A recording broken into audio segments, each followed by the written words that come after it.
what did you make of Maxine there? I mean, look, I like the honesty, don't get me wrong, but doesn't sound like an attitude of getting us to a better place. Well, Chris, first, I'd be remiss if I didn't acknowledge how many of my fellow American women are hurting today. And that's what I heard in Representative Waters' voice, because she feels that a great swath of the country missed the message about Donald Trump, a message that they got every day of the week when he was in the White House from 2016 onward. And we kicked him out in 2020 for a reason, the handling of the COVID-19 pandemic. That's what I believe really sunk him. The fact that he's back in now, Chris, it's not some brilliant strategy. It wasn't Susie and Chris Lasavitas who were brilliant strategists behind the scenes. It was luck on the issues. I've been on your show here saying it's about trust and priorities this election. Luck. And what we, yeah. How's the economy luck? How is people being pissed off about a porous border or wokeism luck? Well, lucky that people shifted their priorities, particularly American women. You know, we get talked about like we're a monolith all the time. American women are complex, whether rural or urban, whether Gen X or Gen Z. And I tell you, you know, there are a great number of us in the sandwich generation. And that's something Kamala Harris did well, was talked about the caregiving crisis we have in this country. Trump would have been better if he did that. He didn't stick to the script on economy. We know that. But again, it was luck.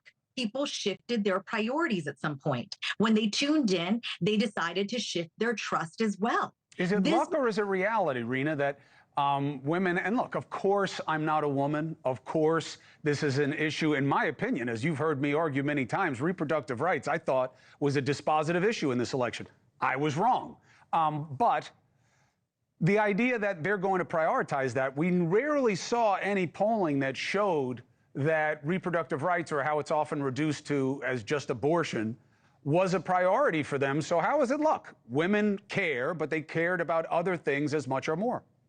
And that's how Trump got lucky, because we have a duopoly here, right? And so in accepting Trump, they weren't fully accepting Trump, actually. They were more rejecting Harris and Biden and the Democrats.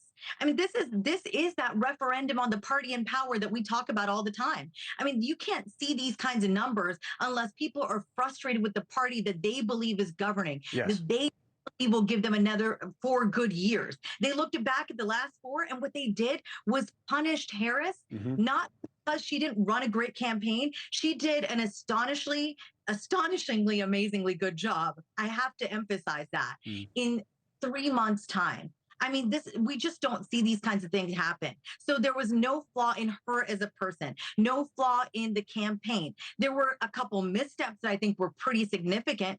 And one of those was saying that she wouldn't do anything differently than Biden. So because of that, people saw her to be an extension of his 4 years. They believe that she'll just be the same for the next 4. And that's what we do as Americans. We punish because we think, let's take a chance on something new. What people didn't realize, though, going into yesterday, is how much Trump would expand his support with women, Latinos, young people. I looked at those numbers, and I'm not shocked, but I am taken aback.